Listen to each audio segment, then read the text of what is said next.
Hello, my dear friend. I hope you are doing great. Welcome back to my channel. If you have not subscribed it, please subscribe it. Press the bell icon. Hit the like button also. Friends, as I promised you yesterday regarding I will teach today Uniform Civil Code, and that plays a significant role in your DPSP, Directive Principle of State Policy.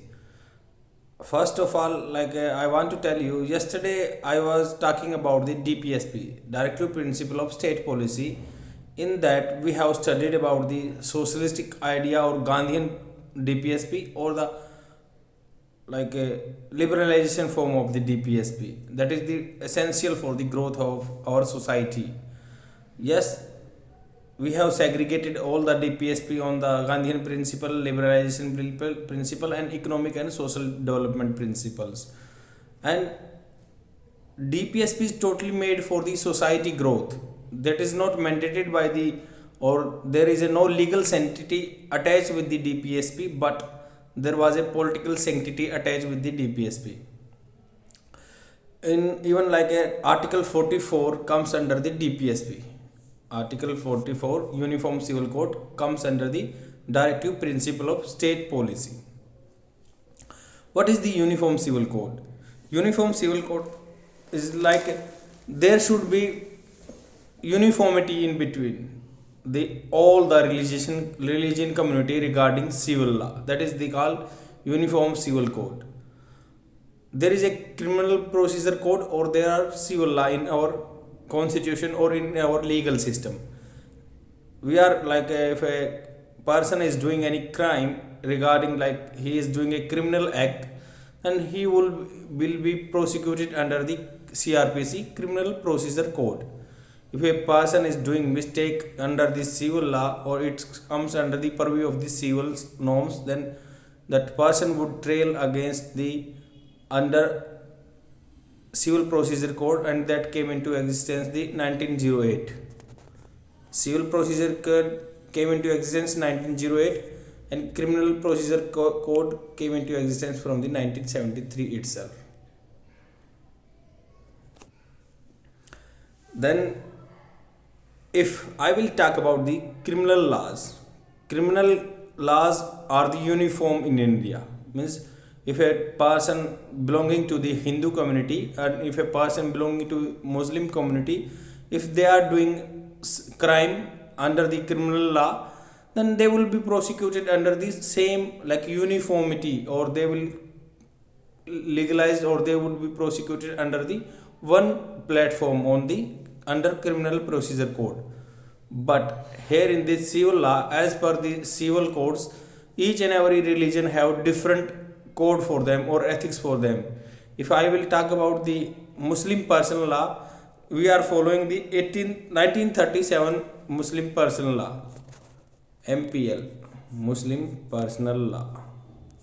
Means what is the civil law? Civil law is we are talking about the family relationship, like divorce, marriage, compensation. This type of laws comes under the civil law. And for the Mohammedan or for the Muslim, there is provision under the Muslim Personal Law 1937, and for Hindu there is a different law, and that is the Hindu Personal Law 7072.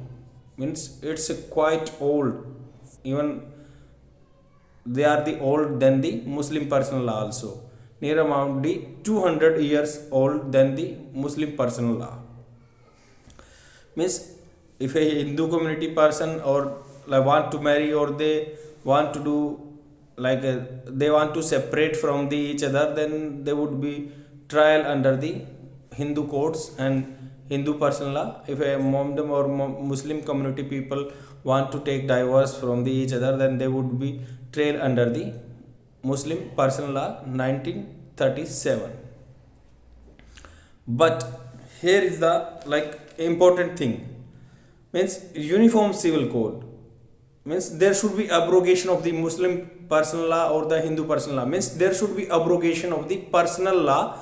All the citizens of India should be treated as equal in the civil codes. That is called Uniform Civil Code. Now I think I am able to make you understand what is the exact meaning of the uniform civil code. Civil laws like a if a like a violation of any contract and property also comes under civil law. And in 1950 our constitution came into existence 26th January 1950. At that point of time our constitution framer was thinking about the to codify the uniform law, that is called the uniform civil law, uniform civil code. And that was due to even the past, in the colonial era the people were doing marriage with the each other community, and that was the major cause to implement such type of uniform civil code. In the if a person belonging to the Hindu community and he want to marry with the Muslim girl, then he would allow under the purview of the uniform civil code. That's why our constitution framer, they want to implement uniform civil code. And parliament have no role in the personal laws, because they have each and every community have their different law, and that is Hindu personal law or Muslim personal law. And if I will talk about the Muslim personal law, as per the Muslim personal law, women do not have right to divorce. Means only a male candidate or male can give divorce to the lady, and that is not reciprocal. Means woman cannot give divorce to the gentleman. That comes under the purview of the Muslim personal law. But if you will find that Hindu personal law, yes, Hindu personal law, under the Hindu personal law a woman can also divorce, can give divorce. And even she was she, even that point of time, even today itself she is able to get alumni. What is the alumni? Means up to long life she can ask for the expenditure for her survive or her children subsistence. But this provision is not comes under the Muslim personal law. In the Muslim community, yeah, if a lady is seeking for the divorce, she was not even that point of time, or even today itself, it is not permitted to her. And even she will get alumni for the 3 months only, means iddat period. For the iddat period she is authorized to take compensation for the her livelihood or her survival. That is the difference between, even if you will take example of the Shabnam Hashmi, that earlier there was a famous case about the Shabnam Hashmi, and in that case that Muslim women were not allowed to adopt the child also. That was the provision under the Muslim personal law.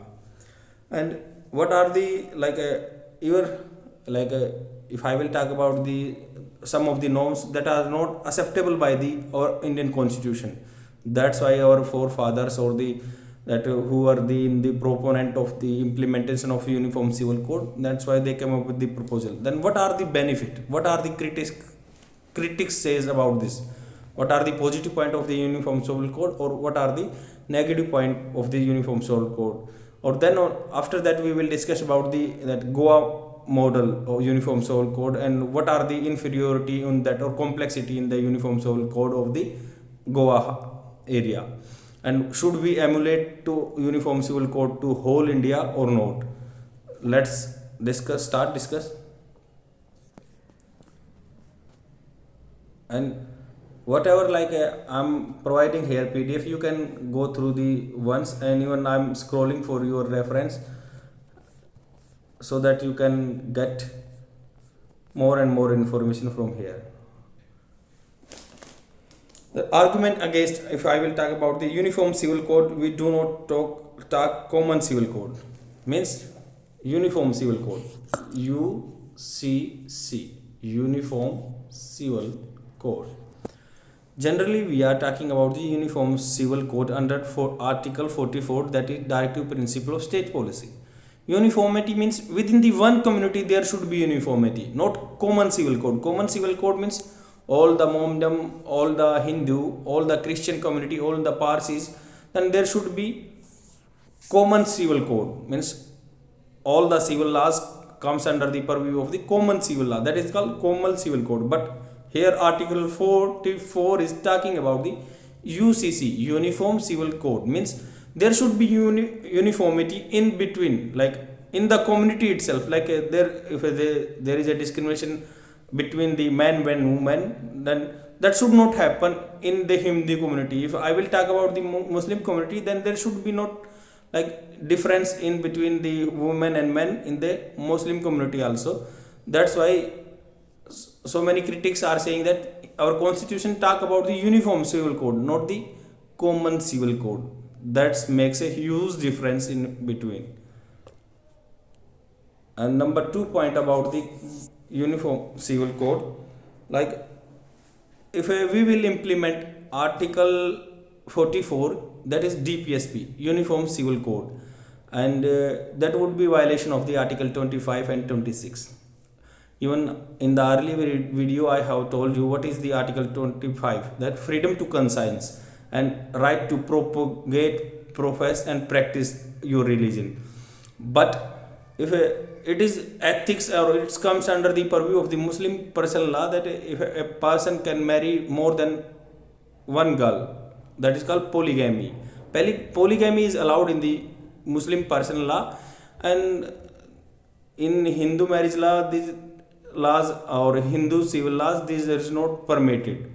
Means each and every community have different laws, and it is their right that comes under the purview of the article 25 and 26, and that would be the violation of the, if we will implement worldwide or national wide the uniform civil code. That is the critics argument about the uniform civil code. And we should, like even in the previous video, our Supreme Court also reiterated that we cannot neglect the DPSP, but our like DPSP cannot supersede the fundamental rights. So many cases, even like there was a condition of the harmonization in between the also, that Minora Mill case 1980 was that. And if I will talk about the another point, the third point, why should like we should not implement uniform civil code.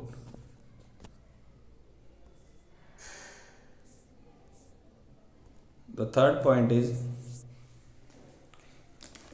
like article 29. What is the article 29? That preserve, each and every person have rights to preserve their cultural heritage and their identity, ethnicity. And if we will implement article 44 uniform civil code, then there would be no provision of the like cultural preservation of their heritage and all things. How can it possible? Because if I will talk about the minority communities like Muslim, if they want to follow, or they want to preserve their religion, or they want to preserve their identity and their rule and regulation or their language, or if I will talk about the Northeast people, they want to preserve their identity. Even like even in previous video I have told you, yes, sometimes you will find so many rules and regulations the tribal people are following, and they are not comes under the ethics in the normal society or the mainstream of India. Like in the tribal community, it is valid to marry with the father-in-law. How? Like there are so many community, they are following that if a girl want to marry, then first of all she marry with the grandfather also. This type of norms also present in there. And if a father-in-law got died, then son-in-law would marry with the mother-in-law. This type of norms they are following in their community. But in the mainstream or the main India, people are like considering this type of things against the ethics and the society morals. That's why like if we will implement uniform civil code, then it would be impossible for them to preserve their identity and their culture. That would be the violation of the article 29, and that is the fundamental right. And that's why that so many critics are saying that we cannot like oversee the fundamental rights to implement the DPSP, right to principle of state policy. Let's jump to the another argument.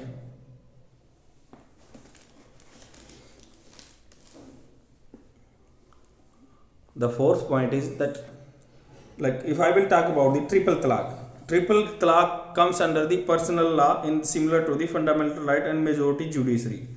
Like critics can say that yes, like fundamental rights. Yesterday I have told you that why that right to right to property earlier was a part of the fundamental rights. After that, article 19 clause 1 clause f or the article 31st abrogated by the our judiciary, and now they like segregated into the article 300a, that is legal right. But we are, if I will talk about the personal law, we are equated the personal law with the fundamental rights. Means each and every person or the religious community, they are having their personal law and they comes under, they are considering as par the fundamental right. Means there is a sanctity about the fundamental rights and personal rights. If we are equating both of them, then how can it possible if to implement direct to principle of state policy we can abrogate the personal law? That is the like a critics view about this uniform civil code. And law, even if law commission it's in its report saying that yes, within the religion, if we will implement such type of uniform civil code, then there would be disharmony in the society also, and it would be impossible because we are having so many identity or so many cultural following in our society. Then and our like constitution or our India is talking about the unity in diversity. Unity in diversity means so many diverse communities are staying here, then there should be unity in between. We are not talking about the unity in uniformity. Means uniformity cannot be implemented here. Means all people cannot be same because we are following the different community identity, and we are having so many, our India is secular country and we are giving importance each and every religion. That's why that our law commission is saying that it is very typical to implement uniform civil code in India. If I will take an example of the Goa. In Goa there is a uniform civil code, and what was the history behind this? Earlier the Goa was a territory under the rule and regulation of the Portuguese. When that 1962 Portuguese left India under the hand of the Indian government, and they left the Goa with a promise that uniform civil code would be implemented in the Goa territory, then only they would leave. That was the like a consensus between the Indian government and the Portuguese government. That's why the people who are staying there, they are following the uniform civil code. And what are the positive points of the uniform civil code and what are the negative point of the uniform civil code? Now I am going to explain you. Like if there is a provision in the Goa, like if a person is want to marry, there is a two signature requirement. Means first of all he has to or she has to engage with that person, then only she or he, the both will sign on the paper that in front of the marriage registrar, and at the point of the solemnized marriage they have to sign again. That means two signature would be required to get married. But if I will take example of the Catholics or the Christian in the Goa, first sign is the requirement to get solemnized into the marriage institution. But in the the marriage is happening in the church, then there is no requirement of the second signature. This is the difference between the, or this is the uniformity in the uniform civil code in the Goa itself. Means all the community, that Hindu community, they have to sign twice, or Muslim community they want to marry, then they have to sign the twice. But if you are belonging to the Christian community, then you need not to sign one signature, that is at the time of the marriage solemnized in the Christian church itself, then only you need not to sign. This is the type of the one example. Yes, there is a discrimination. Means always you will like understand that uniformity is a uniform civil code is the does not mean that we are providing all the rule and all the rights to each and every people. Sometimes it might be happen, yes, we are implementing uniform civil code and there is the discrimination on the same basis, means all the people are discriminating on in the same manner. That can be the possible way of the implement uniform civil code. Yes, there is a discrimination also, means all the Christian people are discriminating, or all the, we can say all the Hindu people are discriminating against this such type of law. That is the drawbacks or the critics saying about this thing. Means there is a signature discrimination also. And if I will talk about example of the second point, that if a person or a boy is getting married with the girls, then there should be communalism, means communalism of the property. Means if a boy is having property, then he has to combine all his property to the lady property, and if a lady is having property from their parents, then she would combine her property to the property of the boy. That communalism of the properties. Yes, there would, that is a like a nice practice people are following over there, but there is a discrimination also. How can it possible? Because when they solemnize their marriage, and after that they are combining their all the assets and property, and the key functionaries of that property would be the person or male. There are so many instances like coming into the limelight, yes, that person or the boy or the married person is having the button to control all the property over that, and they are like giving their house on the rent, and the rent is coming in the hand of the male itself.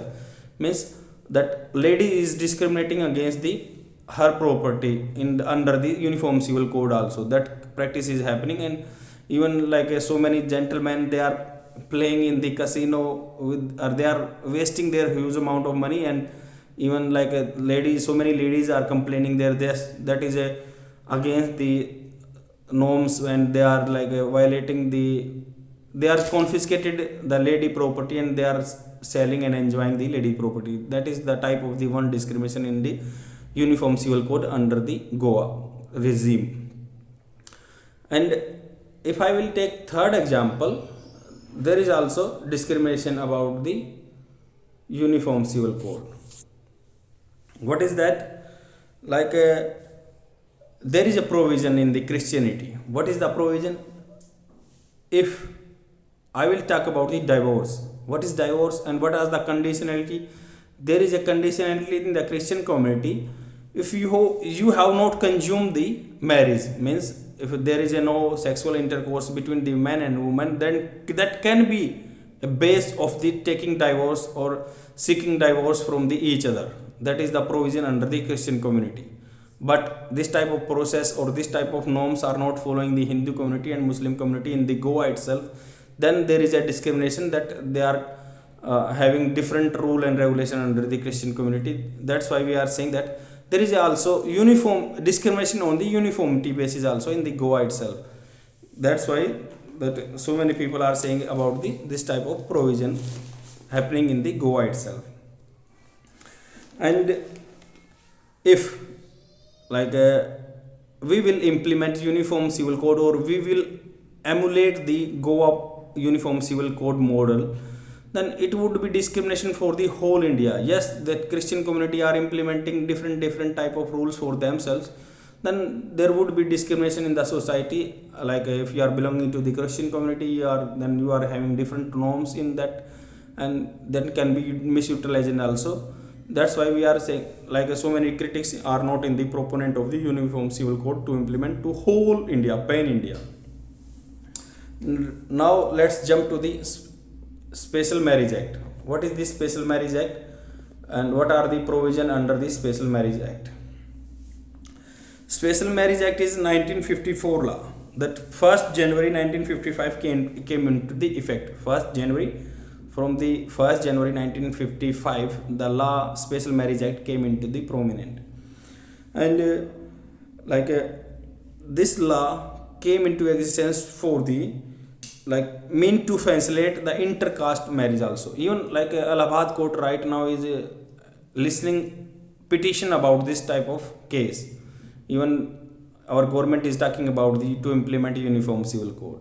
Yes, this is are the so many hindrance till now. Like since 1950 we were talking about the uniform civil code, and here in 2021 we are not able to implement uniform civil code. What are the flaws inside it? That I have already told you, that what are the inferiority and complexity in the uniform civil code at the Goa itself. And if I will talk about the special marriage act, it's so many critics are saying that it is a turning India to a khap panchayat, and that is basically following in the Haryana area. Khap panchayat means that or the elders of the village, and they are deciding what is right and wrong, and there are so many honor killing is happening due to the khap panchayat, and it is not legal to marry intercaste or intergotra. How can it possible?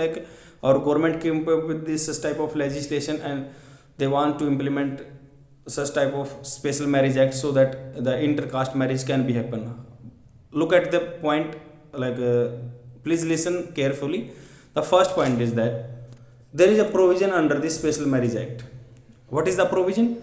Provision that if a boy want to marry with the girl, or a girl want to marry with the boy, then that they will go or reach up to the marriage officer. Then marriage officer will put a notice in the notice board in the court itself that so and so boy want to marry with the girl, and if anybody is having any issue, then they can contact to the supreme court area, and they can hamper. Then what is the provision? Such type of provision is not healthy for their marriage. How can it possible if a girl want to elope with the boy and they want to get married? Then if such type of situation would be there, they are displaying all the things on the board itself, then definitely their family member would be get information about it, and they will pack their luggage and weapons, and they can reach up to the court, and they can impede the marriage ceremony over there. That's why people are saying that it's a turning India into a khap panchayat itself. That Special Marriage Act 1954. And even religious, if I will talk about the 1857 was a first independence fight against the imperialism or in the colonial, against the colonial government. That point of time there was a biggest cause of that in Royal Enfield, that weapon was that, and the soldiers have to pin out with their mouth. That was the cause of the revolt. Means if anybody want to intervene the religion of any person, then it would be very typical for them to survive over there. Means if infringement in the religion would be there, then government definitely will lose their confidence in the citizen of India. And the same happened with the colonial people also. And so many personality, if I will talk about the Raja Ram Mohan Rai and in Ishwar Chand Vidyasagar, they have came up with so many reforms. But that point of time, even Nehru and the Gandhi were thinking that if they would infringe the religion of that people and sentiments of that people, they would disturb, then definitely they would lose their confidence in the local community. The same in the British time, there was a provision under the inter-religion, inter-caste marriage was that, and that was the Act 3 of the 1873. Act 3 of 1872. That inter-religion marriage provision under the colonial time also was that. And but at that point of time, our British government was in the knowledge of that. Yes, if they will infringe the religion matter, then definitely it would be very typical for them to survive here in India. That was totally clear in their mind. Even today, politician also knowing that if they will infringe the religious sentiments of the people, they would not come again in the power. This is the situation in India. That's why till now we have not implemented uniform civil code. And even Nehru support the same provision, and like get past this Special Marriage Act in 1954. And already I have told you what are the provision, that 1 month before 1 month you have to give notice and the marriage officer would put notice. Then same provision. And second provision, if you want to, or if a girl want to elope with the boy and they want to get married in the Bangalore itself, but the boy is belonging to the Haryana area and the girl belongs to the UP area, then they want to get solemnize their marriage at the Bangalore, but the Bangalore marriage officer would give notice to the like one of the party, means he may be send notice to the Haryana, he may be send notice to the UP marriage officer, and they would display.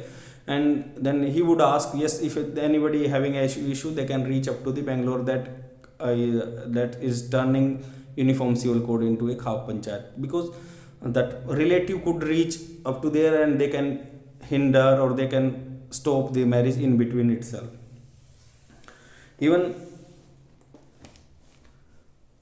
if I will say about the Special Marriage Act, yes, that is the to solemnize the marriage institution, but in this Special Marriage Act such type of provision, and even one of the like politician girl also told in his in her lecture, yes, it is very typical to get married in the Special Marriage Act 1954, rather than we can marry in the British time, that Act 3 of 1872, we can convert to the another religion and we get married under the personal law. This is the easiest way, rather than the getting married in the Special Marriage Act 1954.